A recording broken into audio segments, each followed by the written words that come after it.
Sharing.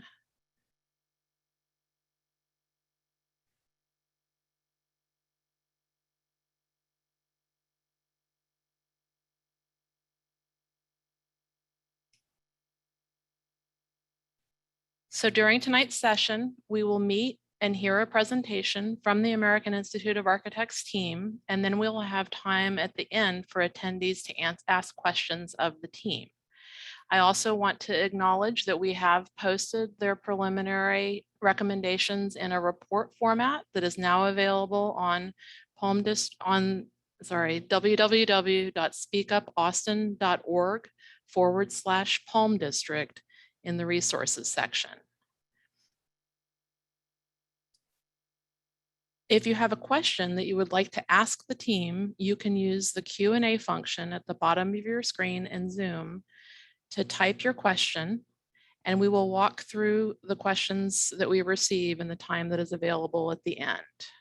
If for some reason the team is not able to get to your question tonight, you can also send your question to palmdistrictplanning@austintexas.gov or submit your question via the Palm District Planning Speak Up page, and we will work to get you an answer. We are also recording the session and we'll be posting the video to the Speak Up page so that individuals who were not able to attend tonight's session will be able to learn along with us. I'm now going to turn it over to Paola Capo with the American Institute of Architects, who will tell you a little bit more about the AIA's process and will introduce the volunteer team to present their findings. Hi, good evening, everyone. Thanks again for being with us here tonight. My name is Paola Capo. Like Stevie said, my colleagues Joel Mills and Aaron Simmons and I are with the AIA Center for Communities by Design, and the CBID program hosts design assistance teams like this all over the country and abroad. And those teams are made up of volunteer architects and other professionals with expertise that's customized to fit the local community and its context. So today you'll hear from Sherry, Desiree, Rick, and Cheryl, and they'll introduce themselves in a second, but I just wanted to highlight that they are all volunteers. So this program is a public service, so they're not paid, they don't serve a client, and they're really here to make recommendations that best support your community. So in that vein, everything you hear tonight is grounded in the feedback that we've heard from community members and business owners and other stakeholders to make sure that y'all are setting the Palm District up for success. So they'll give you an overview of their recommendations today, but like Stevie said, we have a full report that goes into much more detail, and you can find that on Speak Up. But I'll turn it over to Cheryl and the rest of the team because they have all the interesting things to say.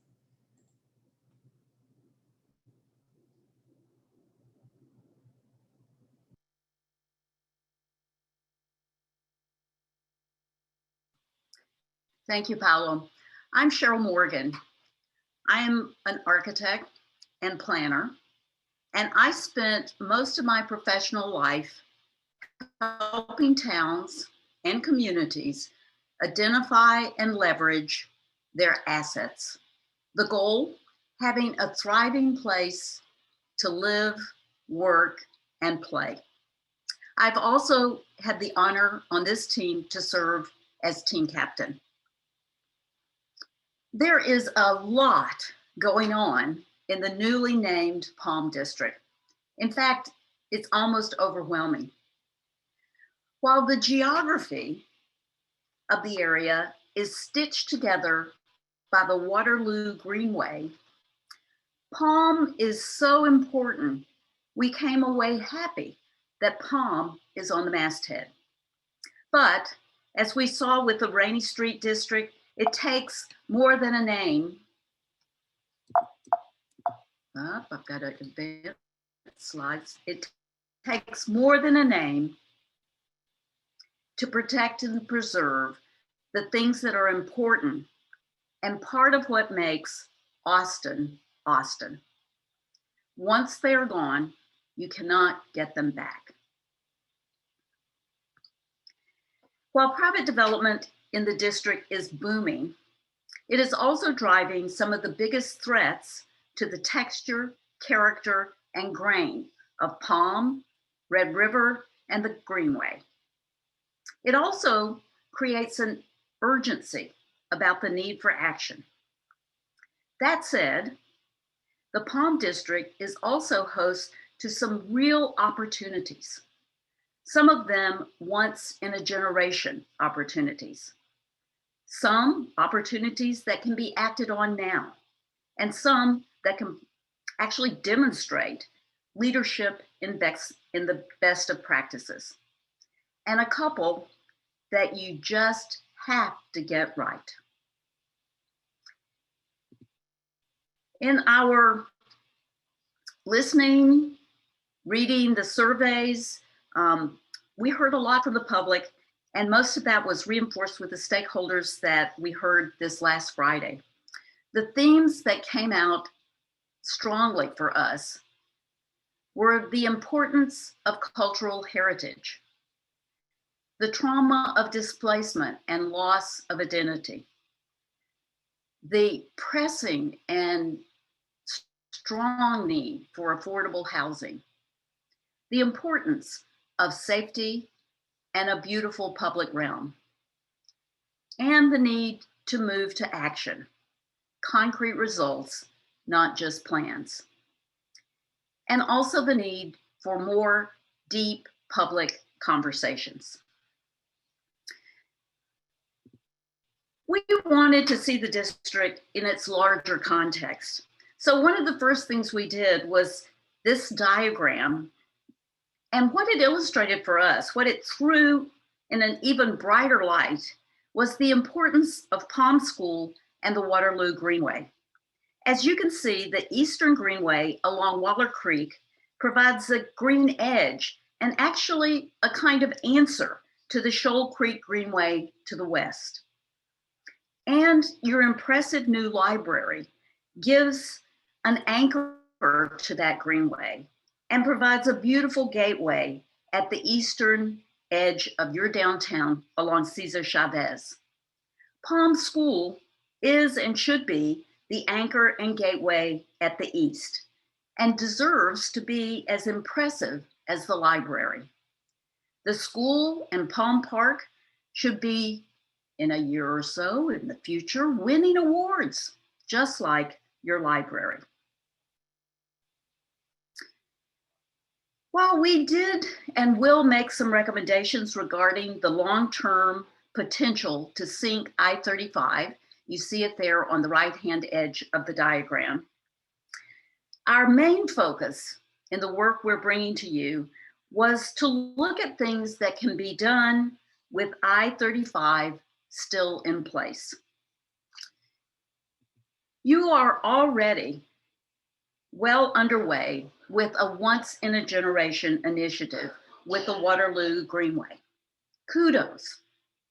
And I can tell you, this project helped us frame most of our early analysis and our early investigations.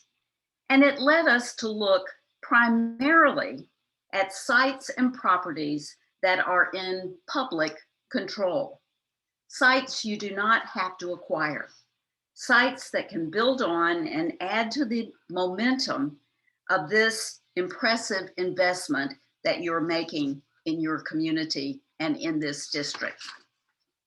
The public sites that we identified, you can see in this opportunity site diagram. Of course, the MAC there on Lady Bird Lake to the left with the number 5 is an anchor to this district. And then the Palm School and the Palm Park. It's shown here in a heart, a gold heart, because in so many ways, it really is the heart of this district and the history of this district. We also looked at the Convention Center redevelopment. That's a very exciting prospect for us. At Bush Square and the city property on the Mexican-American Heritage Corridor that is along 5th. That yellow oval that you see intersecting the purple Heritage Corridor is one of those public properties. And then the police department site and the refuge, which is the name of the larger open space along Waterloo, and then the Texas Retirement System property. Other recommendations and things that we spent time with, the Innovation District and Waterloo Park, best practices, Red River District, protection and leveraging. And then, of course, implementation strategies, the calls to action. So we'll be drilling down in each of these, as well as making recommendations, near, mid, and long term, those many of those found in our report, regarding actions to address each of those themes that we heard from the public. We're also going to be showing you some fun, actionable things, like this Mexican-American cowboy mural that we're proposing on the parking deck adjacent to your beautiful new Waterloo Park.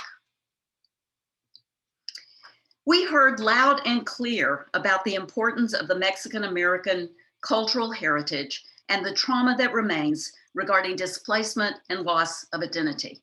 My colleague, Desiree, took the lead on investigating these themes. Desiree, will you introduce yourself and make your presentation? Yes, thank you, Cheryl. Hi, everyone. I'm Desiree Aranda. I am a planner and a preservation, historic preservation and cultural heritage specialist. I'm currently working as an independent consultant. In the past, I've also worked for local government with the city of San Francisco and also in local historic preservation advocacy work. I'm also the co-chair of a national nonprofit called Latinos in Heritage Conservation, and we work to preserve diverse Latino history, places, and communities across the country. So I'm going to share my screen. Just give me 1 second. Let me get into presentation mode. Okay, can you all see that? Yes. Wonderful. So the topic I'm going to be discussing is preserving history and sustaining culture in Austin's Palm District. First, before I begin, I just want to acknowledge all of the work that has gone into preserving the heritage of the district. I'm not from Austin, coming in as an outsider looking in, but it's clear to me that there has been and is still so much going on in terms of documenting the history of the area. And in terms of preserving the living cultural heritage of the area as well. So what I'm going to present are ideas or concepts that these hopefully will serve as just considerations, hopefully some inspiration for you all at the local level to consider as you move forward. So in terms of heritage, in the Palm District, it appeared to me that there were 5 general kind of themes and opportunities to focus on. So this includes Mexican-American heritage, African-American heritage, the Waller Creek and Waterloo Greenway, and interpretive opportunities around that, the live music heritage of the Red River Cultural District, but also beyond that, during the stakeholder meetings, I learned about the Mexican-American Cultural Center's festival, Tejano Music Festivals. So the music heritage really goes beyond the Red River District, but that effort is also very critically important. And finally, the architecture and built heritage. Many of these themes overlap, but that was another point of emphasis that people in the community groups and stakeholder meetings identified. For the purposes of our presentation, given our limited time, and also within our report, we focused on the Mexican-American heritage. However, if you are interested in some of the other topics I mentioned, I do encourage you to look at our written report, which provides ideas, strategies around those other topics. So I wanted to first just take a moment to kind of highlight here some of the community comments. And these came from community meetings, and then some also came from the stakeholder meetings that I was able to participate in myself virtually. So some of the thoughts, the ideas around heritage, it would be cool to see murals painted on the building honoring Latino figures from the community, painted by local artists. We need connections to the East Side. Find ways to honor and preserve history of Palm Park. Legions of small businesses were launched in East Austin as a result of the education that children received at Palm School. We need to memorialize that. All this history gets lost. There's no central reserve for it. Historic spaces need an identity. This person did not like Republic Square, which is, as some of you may know, historically was a Mexican-American, there was a Mexican-American neighborhood that formed around that park and was popular among that community, but they were displaced and pushed further east. But none of that history is really represented in that park. And so I'm going to talk more about Republic Square a little later. And then acknowledging that this part of Austin has a painful history because of the displacement and racial segregation that occurred there. Great. So first, our first suggestion is to utilize public art. And of course, Austin has, no lack of examples of public art. But this is kind of a visual, a concept that we created to give a sense of what could be. So we took this huge, blank wall and threw out some images. Of course, these are just conceptual. Ideally, the local artist would be, hired to create something there that the community resounded with the community. And it's right adjacent to the Palm School, which would provide an opportunity for, say, a mural that offered interpretive opportunities or storytelling opportunities, kind of tie back to the history of the Palm School. We have a street mural as well with papel picado and this conceptual kind of gateway to the Palm District, which would really mark the entrance and in an important area that connects the district to East Austin. Of course, murals. Again, look no further than East Austin for amazing examples. But we wanted to show some examples from other cities, particularly examples that incorporate local community input and highlight the history and heritage of the area. So in one example to the left here, we have Líderes de la Comunidad, which is in San Antonio. And it's a mural that honors local leaders. There's an image of a local iconic landmark that no longer exists. It was demolished, and there was a huge community effort around to preserve it, but the decision makers at B decided it was not worthy. And so this mural, I think, could serve as a great example of a type of storytelling in a culturally relevant way, because murals are such a strong tradition in Mexican American culture. And at the right, we have Chicano Park in San Diego.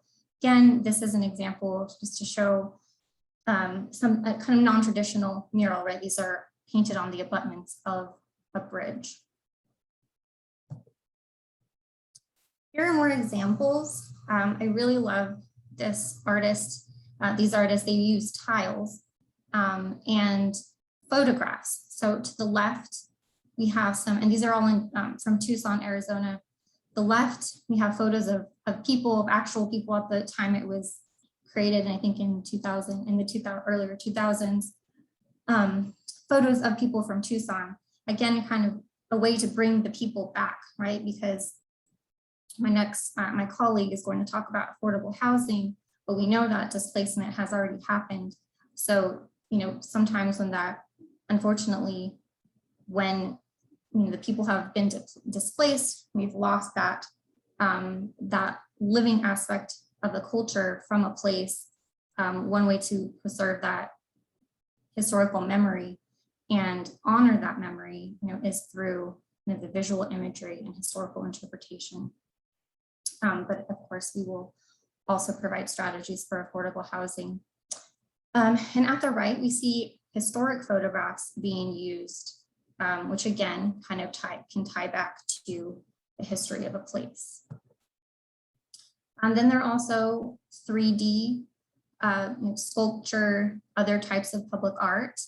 I really liked these Catrinas and the papel picado, and I was inspired by during the stakeholder community meetings when someone was telling me about the Viva la Vida festival, how that's really big in this district and one of the main Mexican-American cultural events that takes place.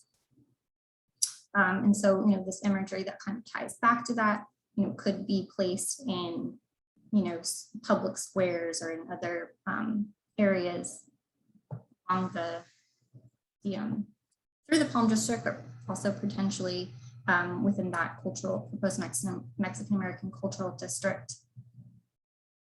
Here are other examples of interpretation. I think we're all probably familiar with the traditional, kind of plaque or marker sign that we see.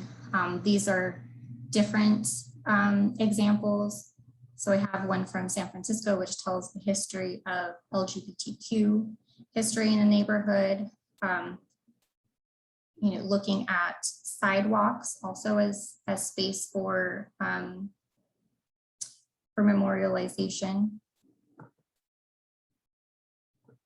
Another node we looked at was the 5th Street Mexican-American Heritage Corridor.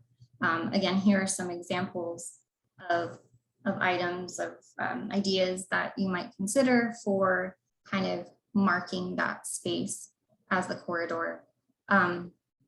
There are, to the left, examples from San Francisco's Calle 24 Latino Cultural District. And these images, these flags, the artwork was created, I believe in the 70s. And so they're actually restored and were put up. But it could be, something like that. It could be new artwork, commissioned artwork. But again, something to kind of mark that space.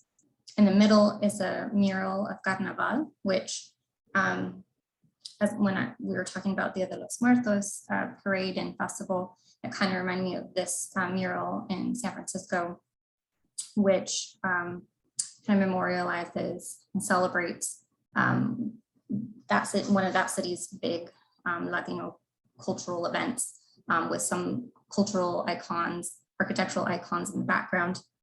And then the picture on the right, Selena, Catrina, I just thought was really fun and very Texas.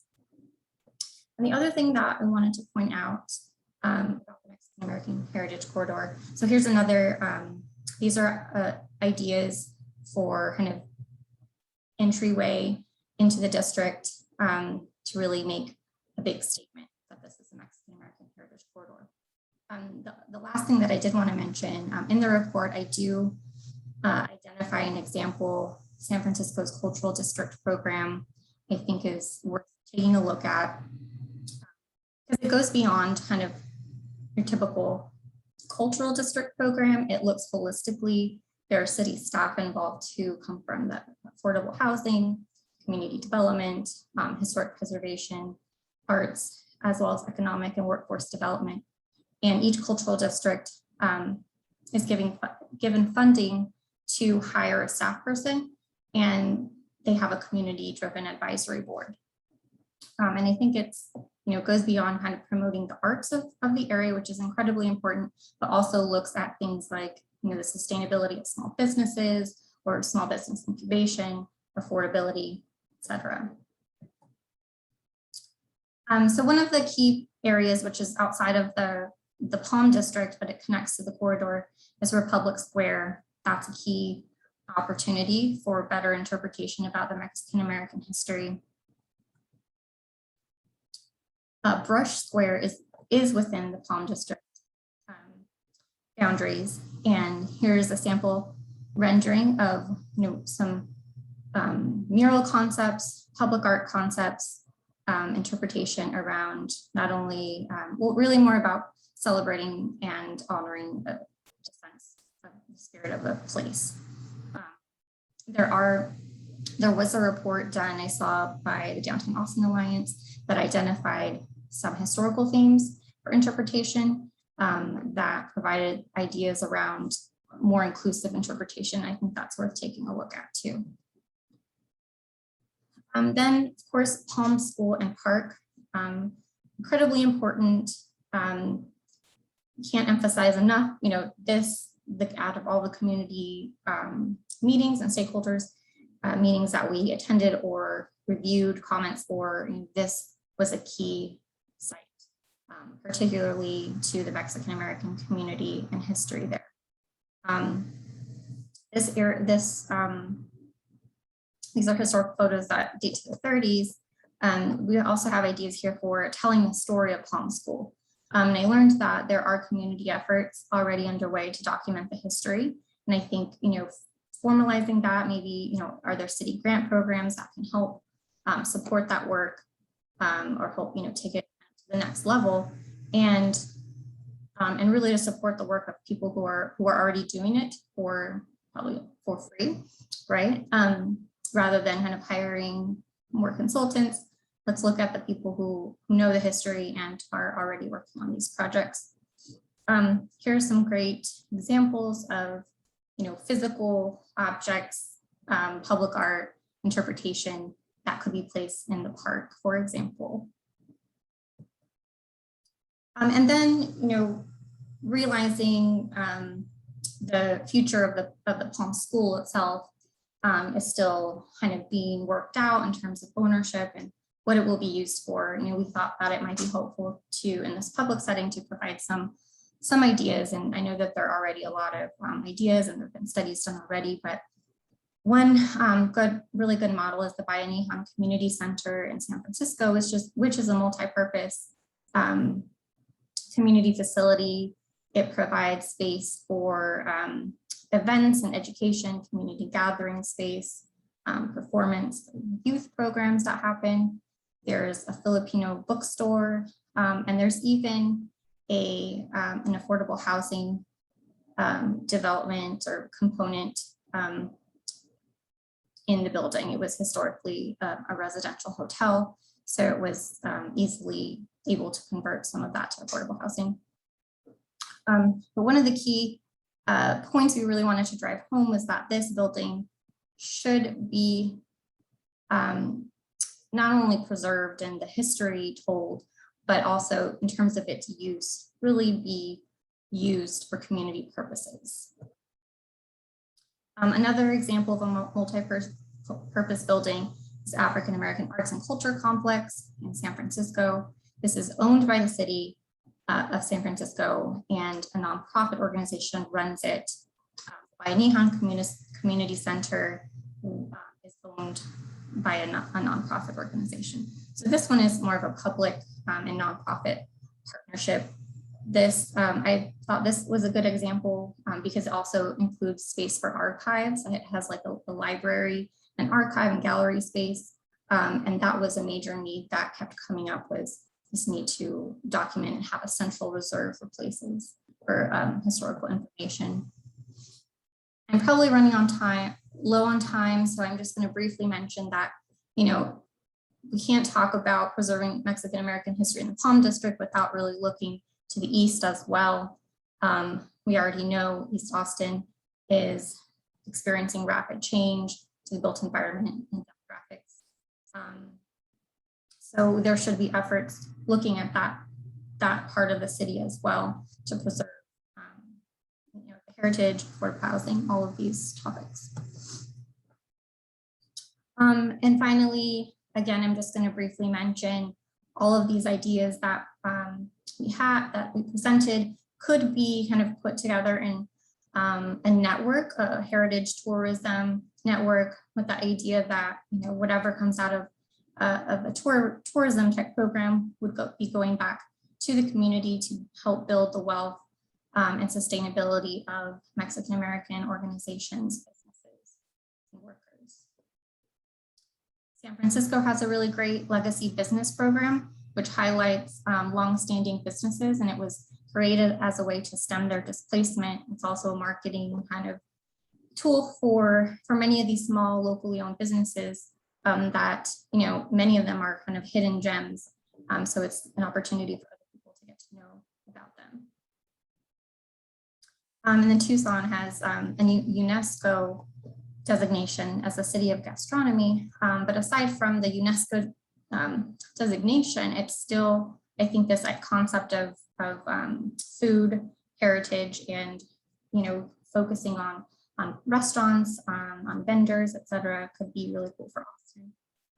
But of course, there are other possible focus areas like music.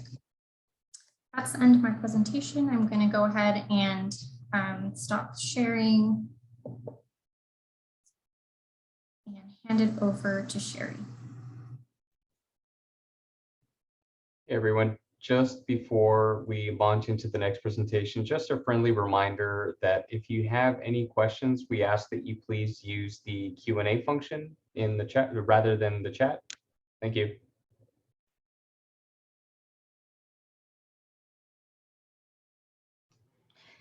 Thanks, Desiree. So I'm Sherry Oken-Rudnack. I am a principal and partner with BAE Urban Economics. We're a land use economics and real estate advisory firm. We focus on maximizing public benefits and equity strategies and affordable housing and economic development. And so I wanted to talk to you all a little bit about the economics of Palm District and some opportunities that we see. So thinking about the affordable housing need, you know, the first thing that I noticed is that the Palm District median income, it is, you know, almost $158,000 a year, and that is more than twice the citywide median income of $77,300. We heard from communities that displacement in the Palm District is pretty much complete. And if you look on Zillow, you know, East Austin is certainly on its way as well. So condos are selling for $500,000 and up. Area homes over in East Austin are selling for upwards of $1 million. Average apartment rents are $2,800 a month. Any equitable Palm District or any planning for the Palm District that wants to kind of bring back culture and bring back the people who are displaced really has to have a strong affordable housing component. And there's also a need for permanent supportive housing. This is not a Palm District problem. This is a city, regional, state, and to be perfectly honest with you, national problem that we're having right now. But there are 2,500 homeless persons in Austin with about 1,600 unsheltered, according to ECHO. And we heard from residents that they no longer feel safe walking around the district. So the city, county, and state have to work together along with nonprofits to address homelessness across the city and region. Some affordable housing strategies that we want to recommend for the district and could be even citywide would be development impact fees. So this would be a one-time charge to new commercial, possibly market rate residential development coming in order for it to pay into an affordable housing trust fund relative to the amount of low wage jobs that it's going to create. And that actually is pretty good when you are attracting as many jobs as you're attracting. They may be higher paying jobs, but the people who clean them, the restaurants, the retail that all those new employees and residents support, development impact fees are pretty helpful. Community land trust, Desiree mentioned that in regard to the arts programs, but again, a land trust where you can keep land in order to give it to affordable housing developers as needed and when it comes around, is a really good way to subsidize affordable housing. You can create annual housing production goals. So these don't have to be binding, but City Council passes a non-binding resolution for how many housing units they want to produce in a year. And that way you can track it by the end of the year. Are they keeping up? Because when you're attracting thousands and thousands of jobs every year, but you're only building hundreds and hundreds of units, you're exacerbating the affordability problem. We saw a study that said, there was a TOD study that said that you should consider phasing out the density bonus in lieu fee and require the developers to build units. And we think that that's a good strategy. And then preserving existing affordable housing, you know, the units that are there, don't let them slip away. And measuring outcomes, again, whether it's through that annual housing production goal, it's really critical to measure outcomes. We did see opportunities for affordable housing in the district. There are several publicly controlled sites that present short and medium term opportunities for redevelopment. The police station site is the first one. It's 3 acres. It's got great affordable housing and TOD potential. And because of its proximity to the innovation district, it also has great economic development potential for an incubator or some below market rate office space for some of these spin-off and startup companies. So we recommend that you prioritize your site goals, your public benefits. Do you want affordable housing? Do you want an incubator? Will you need the developer to demo the existing city building? Set a timeline for relocating police functions, and that will help you understand when it's time to undertake site due diligence and start testing feasibility so that you understand how much you can ask from developers and still have them interested in the opportunity, and you will start negotiations from a position of strength. But we think this is a great site. A few other sites. Fire Station 1, it's a historic structure next to Brush Square. We heard that there are plans, I'm not sure over what time period, to relocate the fire function. But we thought this would be a really great city-owned music venue. So the city owns the building, leases it to a property manager or, you know, music operator. You have this venue close to Red River District that stays with low rents and below market rate, and it can be opened up for cultural events and community events as well. We thought that would be a really cool use of Fire Station 1. Of course, you need to relocate the fire function. And so for this, we kind of looked at the gravel yard parking lot. So here in blue is the gravel yard parking lot, and 3 blocks away in red is Fire Station 1. We didn't think this was great for affordable housing because it's adjacent to the freeway. And if you're trying to build a more equitable district, putting affordable housing next to the freeway tends to have inequitable health outcomes because people who live closer to the freeway have more respiratory problems and asthma. So we thought, you know, this is not a great use for housing, but it is on the Greenway, and that would be really cool to have, you know, a fire station. Obviously they can get the trucks out, but to have their front door on the Greenway for families.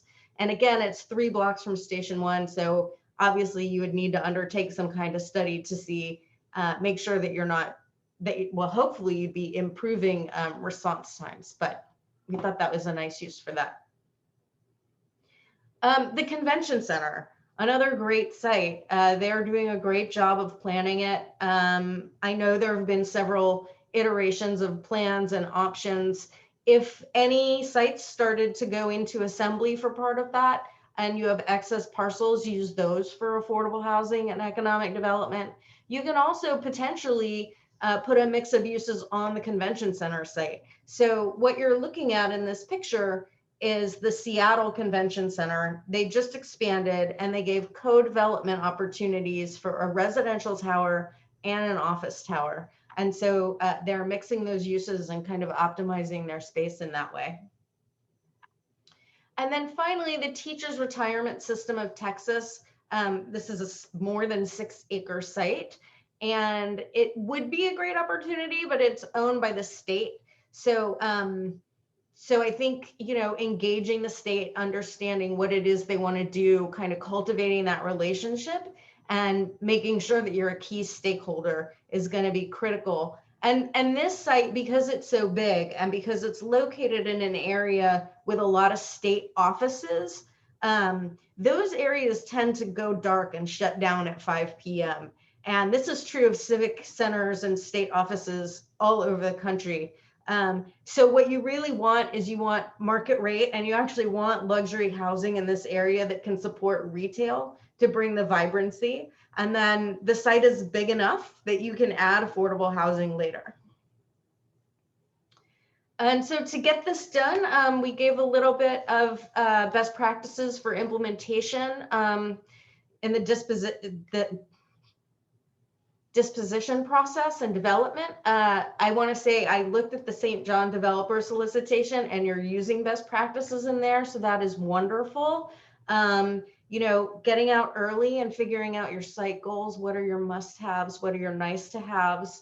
Doing your due diligence on your site. Any certainty you can give the development community is going to translate into more public benefits and more dollars in your pocket. In your RFP, clearly projecting your criteria and aligning that with your site goals, which again, I saw that you did. And whenever possible, using a ground lease. Once you convey land and get rid of land, it's gone. So ground leases are great ways to maintain your asset, create a revenue stream. Even if you have to write down some of it, if it's market rate, it might be profitable in the future. You can share in the upside down the road and create revenues for the city. And we know that the city recently formed the Austin Economic Development Corporation in October of 2020. They are actually tasked with doing this development and disposition.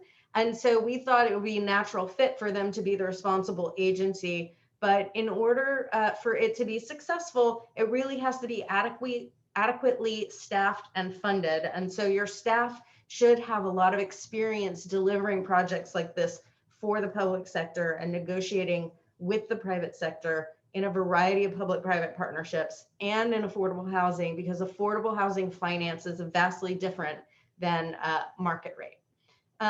And with that, I am going to stop sharing and turn it over to my colleague, Rick, to talk a little bit more about implementation. Thank you, Sherry. I'm Rickrinehart. I come to you from Rockville, Maryland, just outside of Washington, D.C. I wish I could take you to my window because we could look literally across the street and see a 28-story building under construction that's part retail, part parking, part market rate housing, and part affordable housing, which is really going to add very much to our community, the sort of thing that could happen in the Palm District. I've spent more than 30 years of my career running downtown organizations, similar to the Downtown Austin Alliance in Richmond, Virginia, Buffalo, New York, Atlanta, Georgia, and Washington, D.C., with a little time in the middle over in the United Kingdom. And I also served as chief of staff to the mayor of the city of Buffalo. I've spent the last 5 years working for the United Methodist Church. So if you don't like our recommendations, we can just pray for a better Palm District, I guess. Let me share my screen.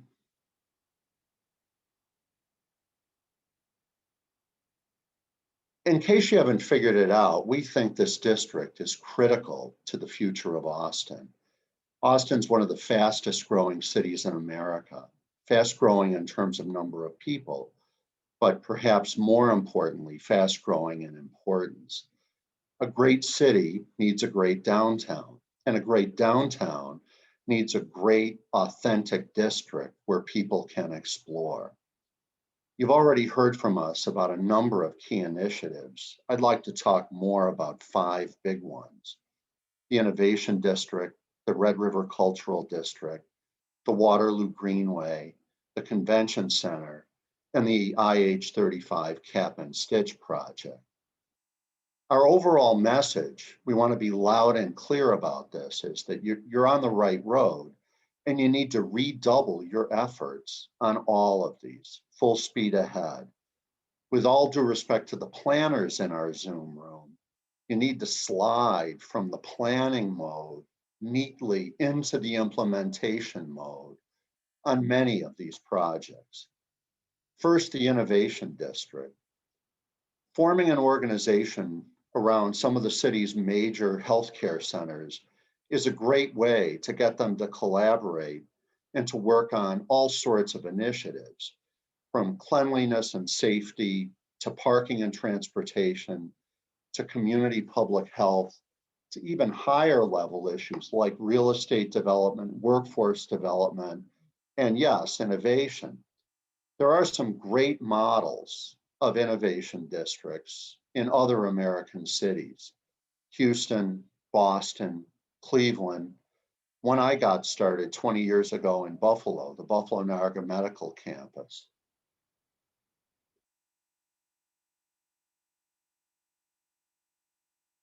Trying to get my slide to move here, so bear with me for 1 second. There we go. And as the district matures, it can start out with the simple stuff, and over time, just like a business improvement district, work on the more complicated stuff. But in order to do that, it's going to need a high-level board, a significant professional staff, and a budget of somewhere around $1 million or $2 million a year. A word of warning about the Innovation District. My experience is that such districts around America eat up neighboring properties. They are voracious when it comes to real estate. And it's really important to plan well so the Red River Cultural District, more about that in a minute, doesn't become the Innovations District's lunch, and East Austin across the freeway doesn't become its dinner. The Red River Cultural District.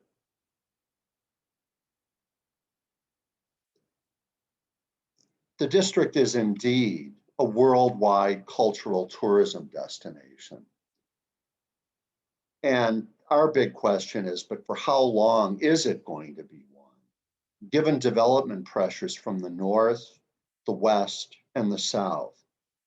The district's building's main protection has come from Texas Capitol View corridors, but we think it needs a lot more. And what others have said before us over and over and over again is that you need more to protect the Red River Cultural District than just the view corridor legislation. And we need to look into local historic protections, national historic protections, transfers of development rights, and maybe even something like the Community Arts Stabilization Trust, the sort of thing that's been done in San Francisco, a community land trust. In effect, our message is that the market, the economic market, would determine that land in the Red River Cultural District, from an economic standpoint, is too valuable to be taken up by small, funky buildings. But the small, funky buildings are way too valuable to the Austin brand and to Austin's downtown to go away. So what do? Protections. Perhaps in the grand Texas tradition that I'm familiar with, I went to Rice University to grad school and spent some time working in Houston.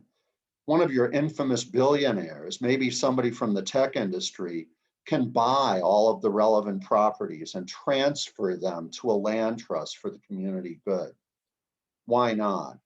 And again, the Red River Cultural District, to not only work on protection, but to work on issues like clean, safe, and friendly parking and transportation, promotion and special events, needs a high-level board, a significant professional staff, and a budget, again, of somewhere between $1 and $2 million a year. The Waterloo Greenway, wow, what a tremendous undertaking. The Greenway will define the district that defines the downtown, that defines Austin as a world-class city. It's critically important. Keep going. Our only words of advice are that the time has begun to come that the Greenway Conservancy needs to focus not just on planning and park and greenway development, but on a couple of very tricky areas. One is negotiating with adjacent abutting property owners on how those developments relate to the Greenway.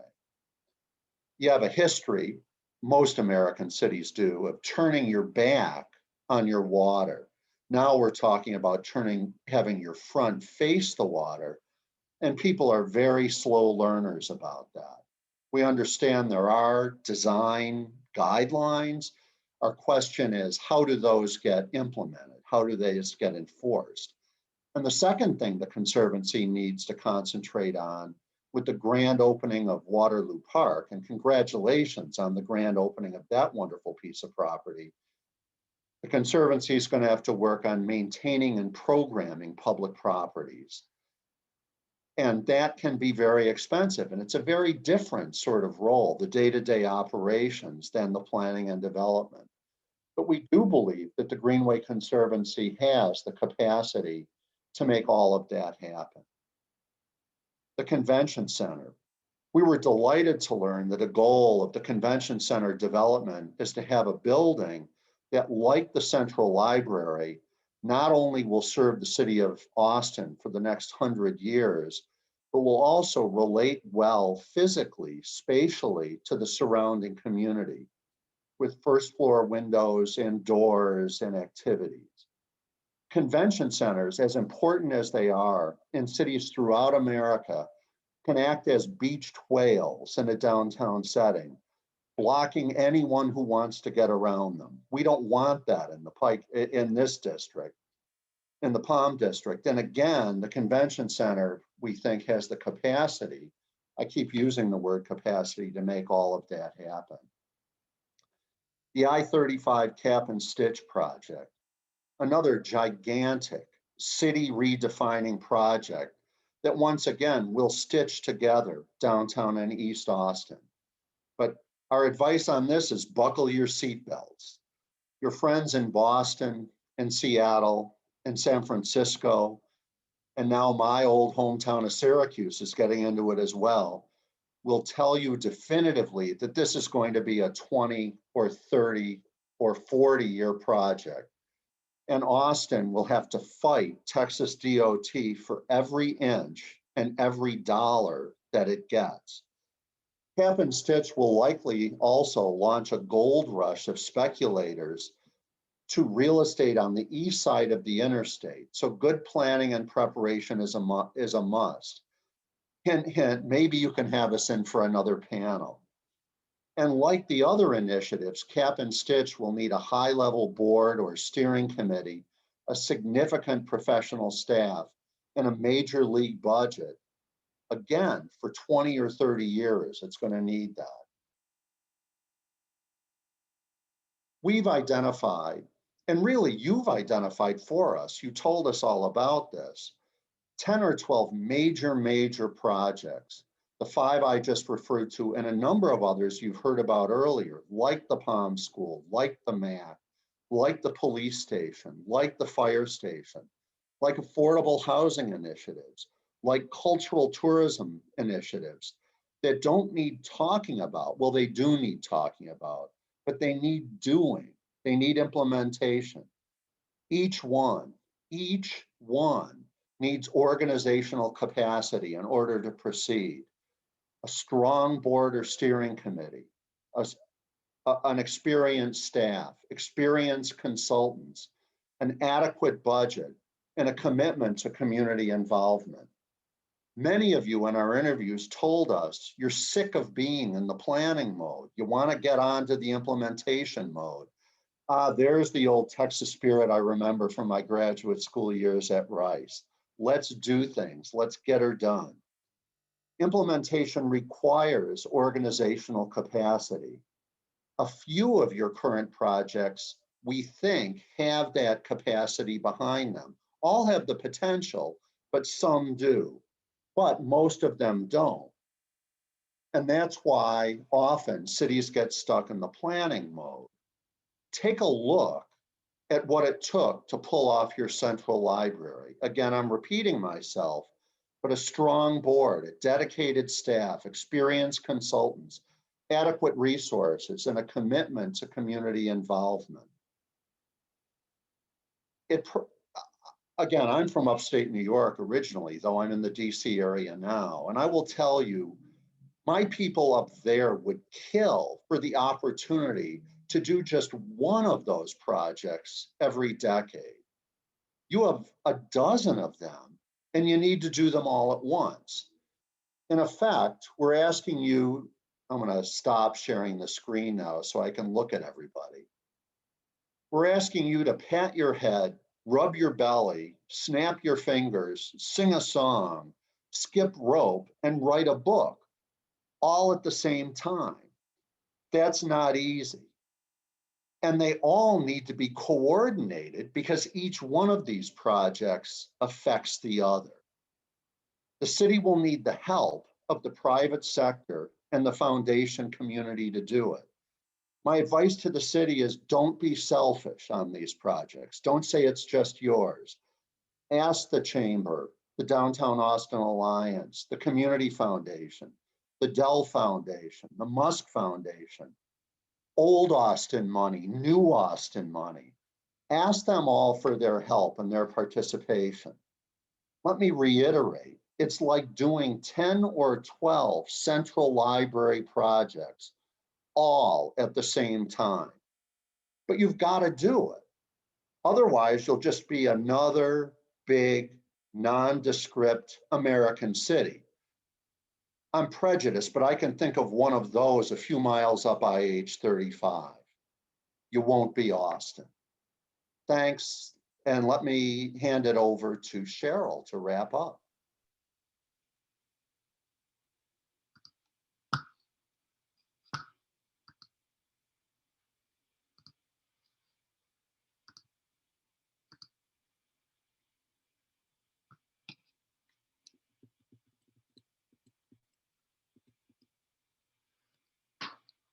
Thank you, Rick. Thank you, team.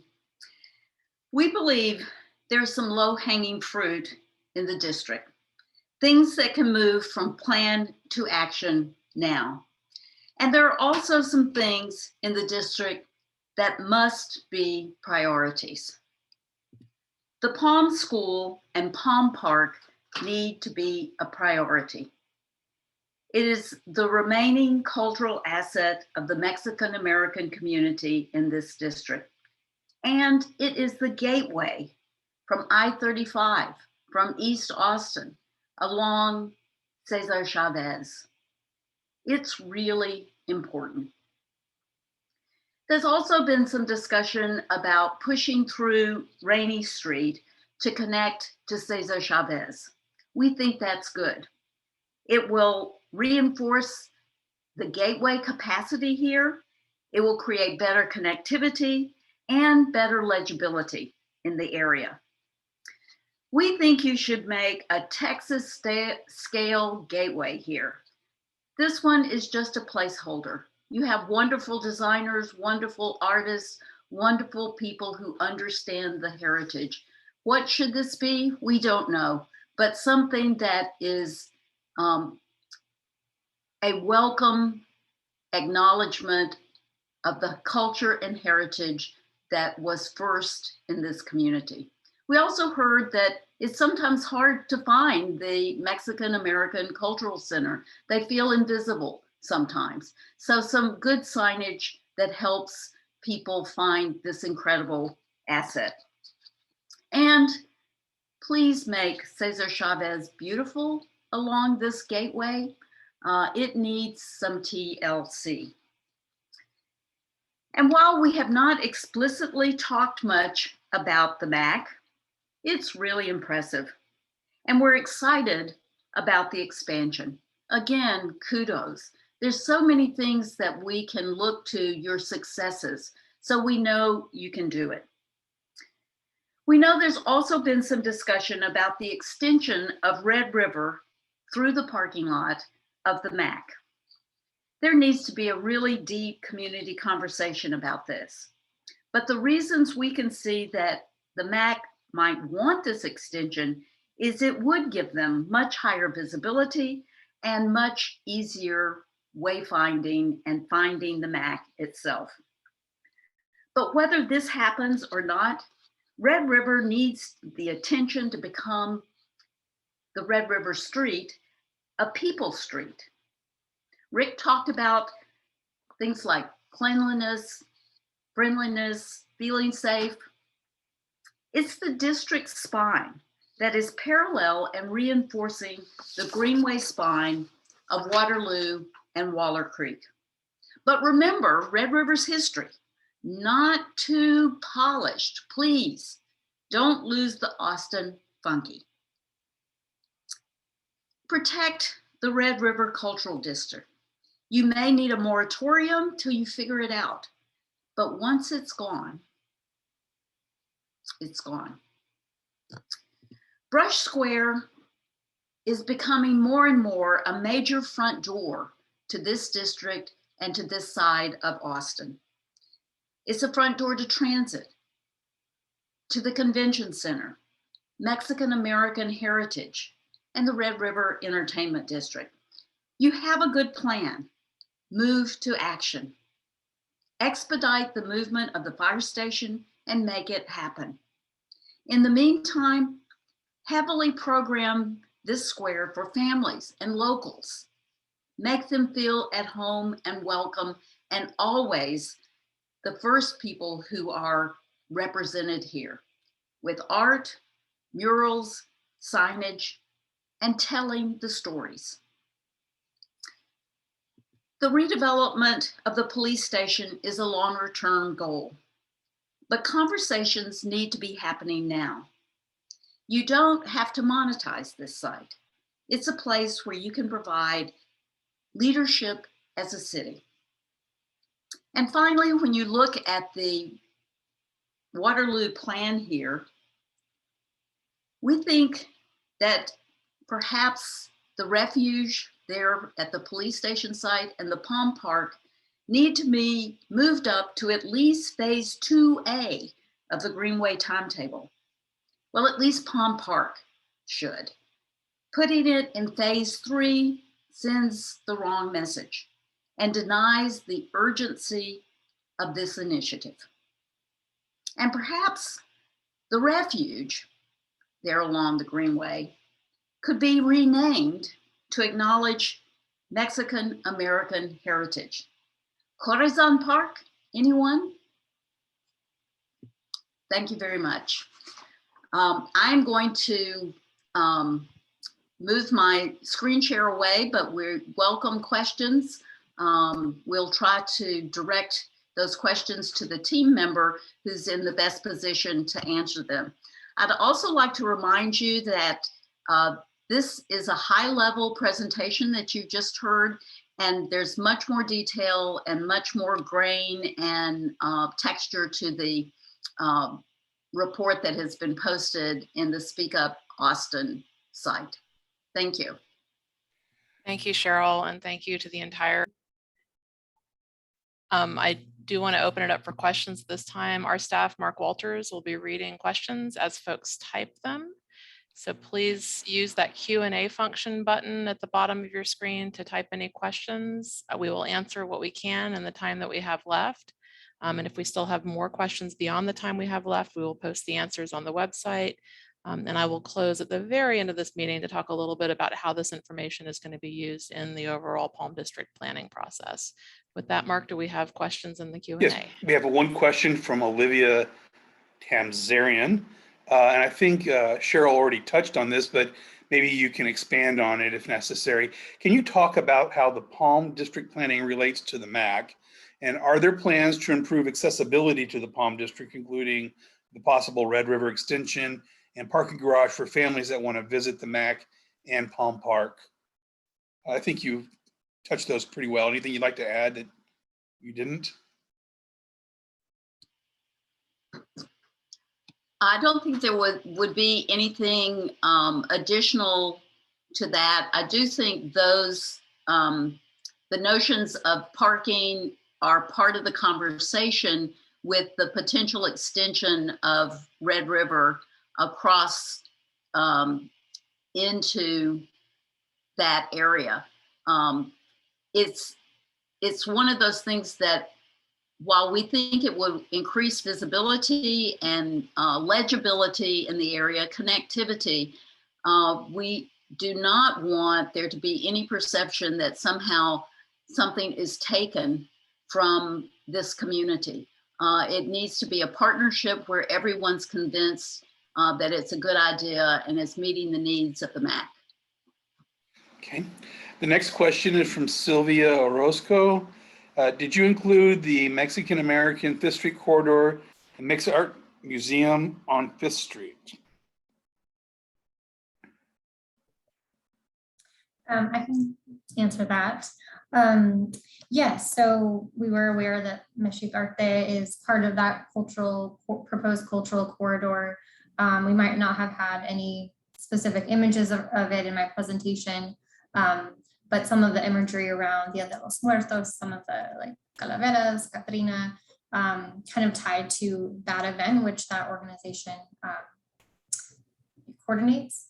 But certainly in the planning process for that will include Mexic Arte. I've read the resolution that was passed by the city council for the creation of that district, and that's really actually the heart of the district. It'll run from the west, from Republic Square or Guadalupe Park. I think it should be renamed. It's an idea, renamed, or at least that name kind of brought back Guadalupe Park to this Plaza Saltillo, I think. Saltillo. Is that right? Yeah, so it's Mexic Arte is right in the middle, and I'm sure will play a huge role in that project. We have another question from Martha Picotera. Will displaced families now living in rural areas of Travis County be given opportunities to comment on plans for the district? They will be coming back for entertainment and education like they come to the MAC. I don't know who would like to field that question. That may be a question for the project team. So for the plan district planning, or the Palm District Planning Initiative as a whole, we absolutely welcome input from anybody who, lives, works, loves the district, or wants to return to the district. Okay, the next question is from anonymous attendee. How will the several high-rise buildings going up now in the Rainy Street district, actually 1 or 2 blocks from the Palm School, affect the overall planning of the Palm District in Austin, for Austin?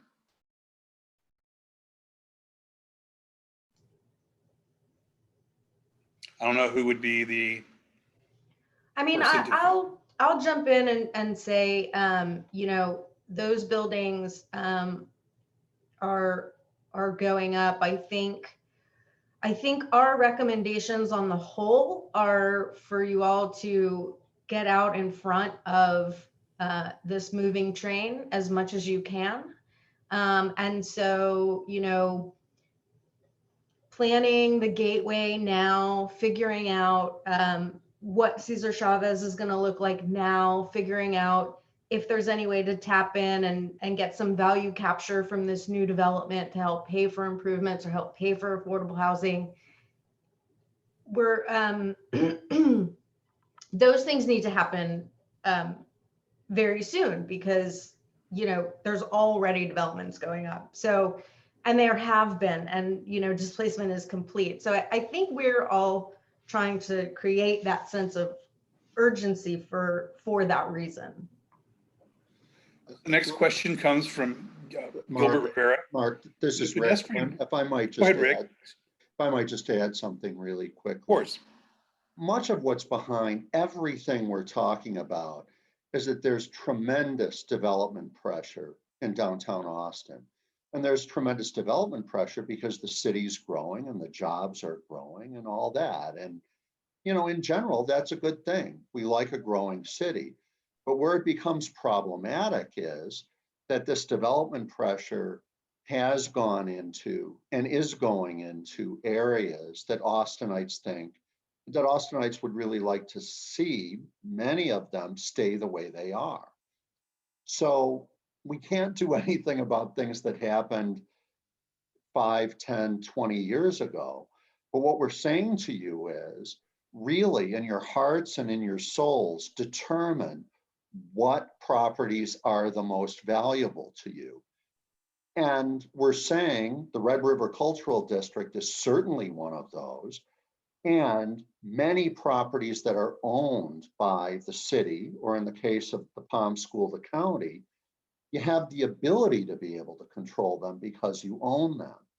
And what we're saying is, and I'm repeating a little bit of what Sherry said, get out in front of that, because you don't want to have happen to the Palm School, to the Red River Cultural District, to some of these other properties, what has happened in the past. You don't want downtown Austin to be a whole bunch of skyscrapers built on parking podiums like a lot of other cities in America. You got enough of those.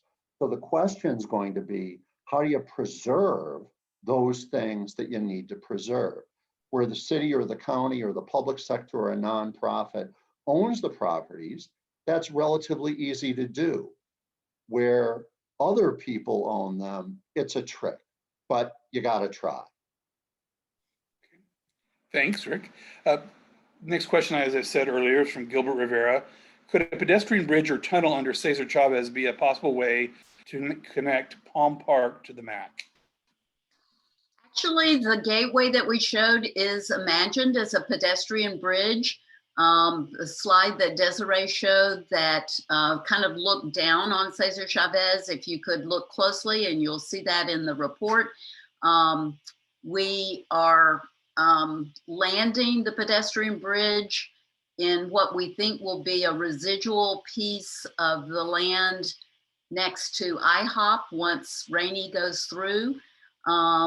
There would be big ramps that would be handicap accessible, stroller accessible, family friendly, tricycles and whatnot.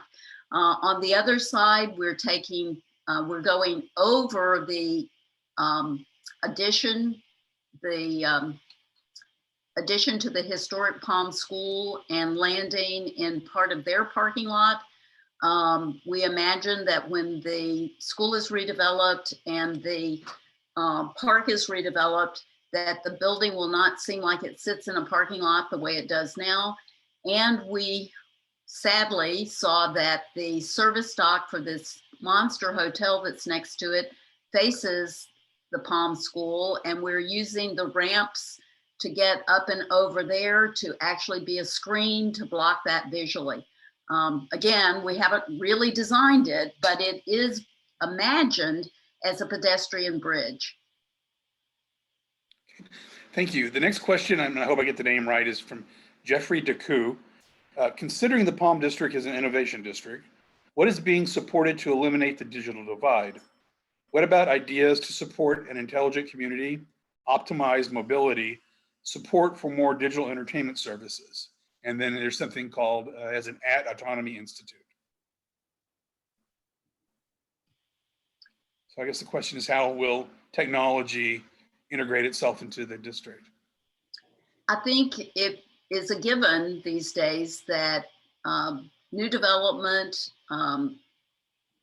adaptive reuse, any of the kinds of things that would certainly be public. Desiree talked about an exhibit that is digital, that changes regularly.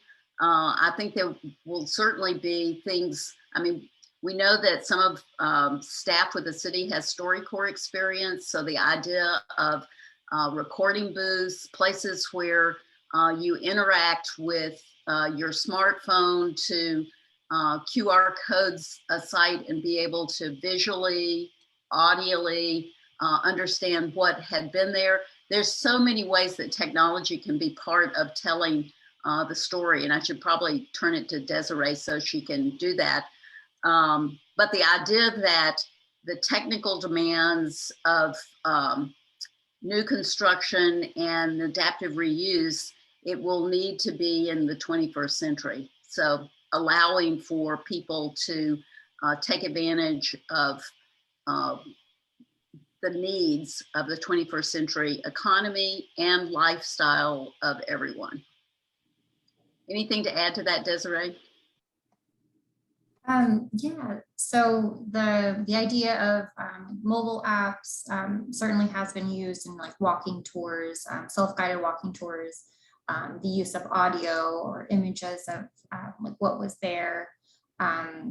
A colleague in Providence, Rhode Island, worked on one for a Latino neighborhood in Rhode Island.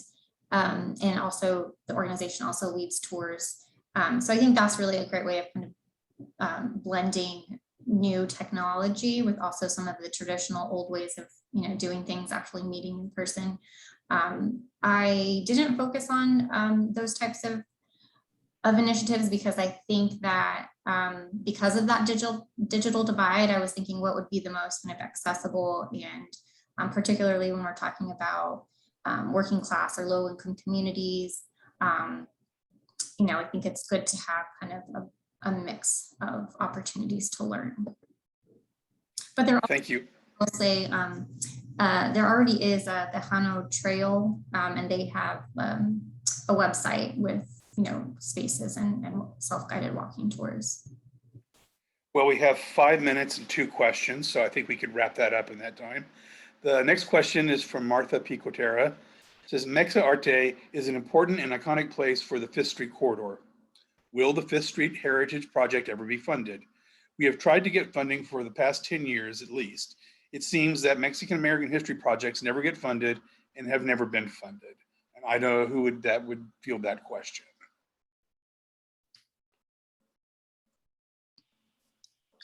That may be a question for Rick, but what we have found in many communities is the finding of a champion.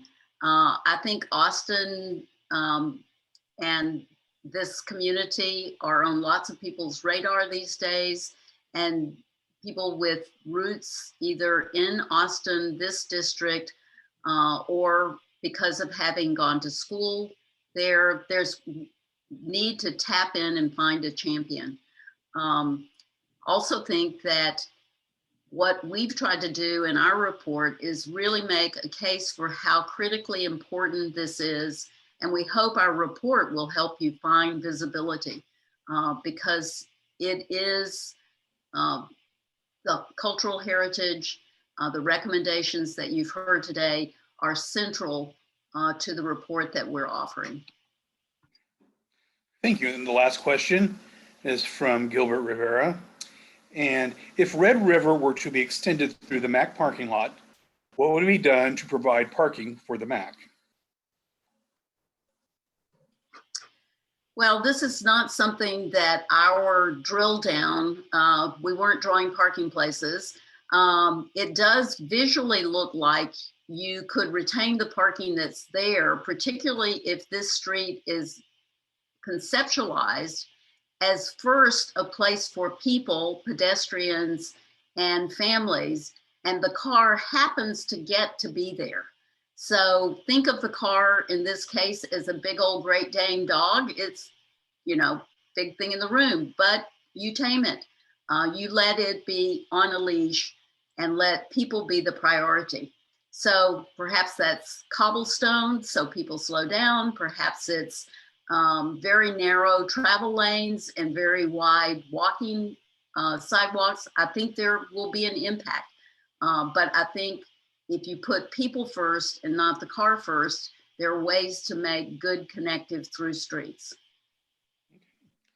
Well, thank you, Cheryl. I don't happen to see any more questions, and we're at 2 minutes to 8. We've got about 2 minutes to go, so let me go ahead and do some wrapping up. I really want to thank you very much to the volunteers that have come to spend the weekend virtually with us, representing various places across the US and their expertise from the American Institute of Architects. Really look forward to diving into the full report that has now been posted on our Speak Up Austin page for the Palm Man. I that has attended tonight to dive into that full report and learn more with us. This recording will be available on the Speak Up Austin page, which is again speakupaustin.org/Palm District. We will post that. You will be able to review the recording as well as the full report. Staff will be continuing to engage community over the course of the summer. So please, please, please continue to let folks know about this project. Provide input via the survey and the interactive map if you have not already done so. Reach out to us with input. The expertise that we have here is great, but we have experts throughout the city as well that we're going to be tapping voices and continued discussion throughout the summer with the thought that staff will be bringing back a recommended vision framework for the district probably in the fall timeframe. And we look forward to this information being part of what guides the work that staff does in partnership with community around a vision for the Palm District. With that, I don't know if Cheryl or Joel has any, or Paolo has any like final words they want to share, and we will let you guys get back to your evening. We'd like to thank Austin. We have learned a lot. We have found this to be an amazing place. The district needs and deserves to keep Austin weird. And with that, that is great words to live by and to end on. And thank you guys all so much for your participation. And we look forward to continuing the discussion.